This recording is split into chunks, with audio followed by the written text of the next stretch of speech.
Welcome to my YouTube channel, Ma Victoria Breeze. Today, naghanap ng mailuluto na pang-snack at ito po ang aking nakita. Ito ang ating ingredients guys. Meron akong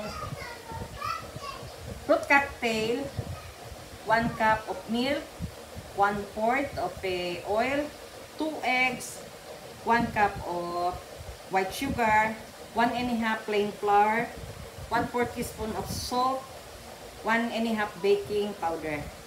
So, yan lang po ang ating ingredients. At ngayon, kailangan po natin mag-ready ng muffin cases na ganyan. At yan po ay i-bake natin ng 160 Celsius at i-bake for about 15 to 20 minutes. So guys, umpisahan natin.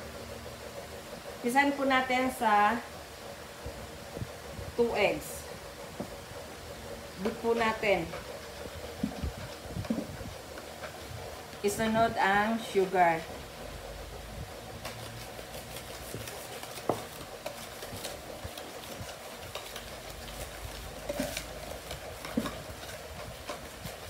And then the oil.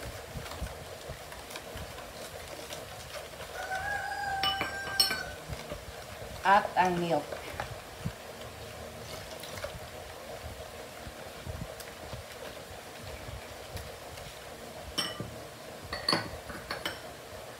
Lagay na rin po natin ang teaspoon of vanilla.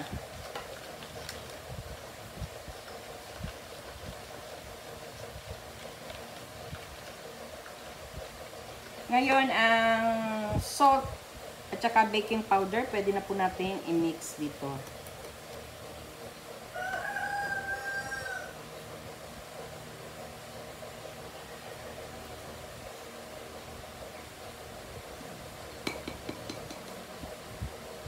Dahan-dahanin po natin i-mix sa wet ingredients.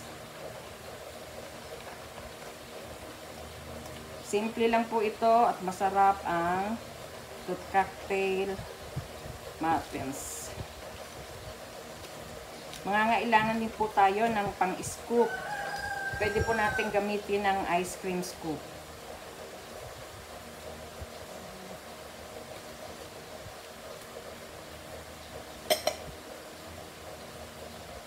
We need a cup of fruit cocktail and we will mix in the mixture. So we will left some for filling on top. Just mix and now ready to put in our muffin tray. And then this. So it's ready para i-scoop. Ngayon, eto na. We put our muffin tray.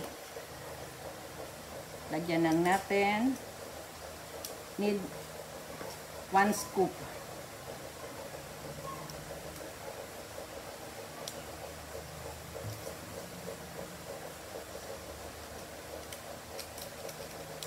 Kailangan hindi siya masyadong puno kasi aapaw yung tutubo pa yung ating muffin. May distance na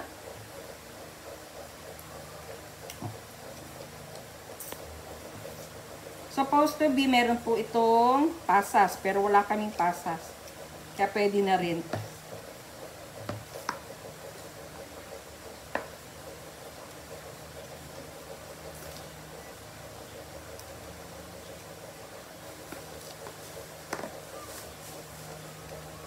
At i-preheat na rin po natin ang ating oven ng 160 Celsius.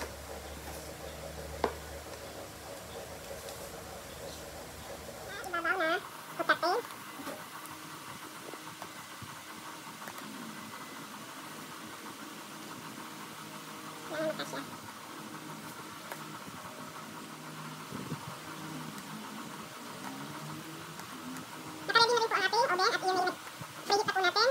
At pag natapos ito, pwede lang po natin ilagay ang ating muffins.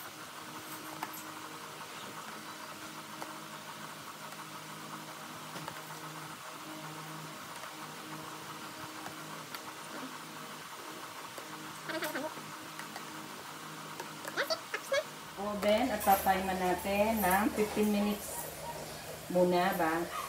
Baka masunog.